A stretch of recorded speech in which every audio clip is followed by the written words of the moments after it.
පාරාද වෙන්නේ ඉඩක් නෑ අපි දෙන්නගේ ප්‍රේමේ දිනන්නේ යන තැන ඔබ හින්දයි මාලෝකේ සුප පන්නට වයාට විශේෂයෙන්ම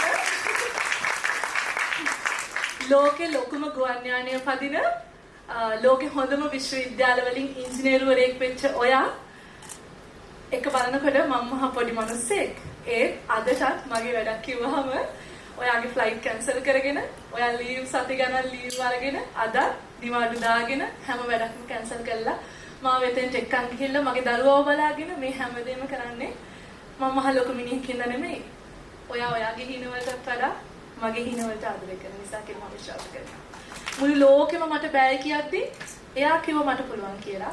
මුළු ලෝකෙම මට මගේ හීනවලට hina වෙනකොට එයා මාව විශ්වාස කළා.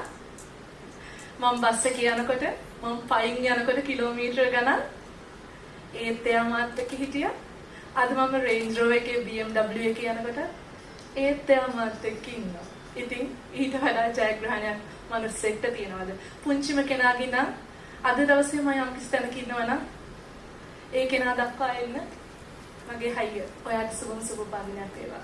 අන්තිමට ලංකාවේ මම එක දෙයක් කට්ටියකින් ඉල්ලන්නේ කොච්චර ඉගෙන ගත්තද අර කොච්චර සල්ලි තිබ්බත් වැඩක් නැහැ අපිට අවශ්‍ය මනුස්සකම මොකද ගොඩක් අය මම ඉගෙනගෙන තියෙනවා මම ග්‍රැජුවේට් කෙනෙක් මම ඉංජිනේර් කෙනෙක් ડોක්ටර් කෙනෙක් මට ගොඩක් සල්ලි තියෙනවා කියලා එනවනේ මනුස්සකම නැහැ. ඉතින් මම කියන්නේ හැමෝම එක විදිහට හැමෝට සලකන්න ඕනේ.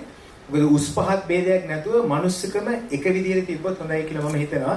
එහෙනම් කාට කොයි ඩිග්‍රිය තිබ්බත් අරමංශ කානවතු ගායවත් මම හිතන්නේ වෙනසක් තියෙන්න ඕනි කියලා හැමෝටම එක විදිහට අපි සලකන්න ඕනි කියලා මම හැමෝගෙම ඉල්ලා සිටිනවා. එච්චරයි මම කියන්නේ. Alright? Thank you very much.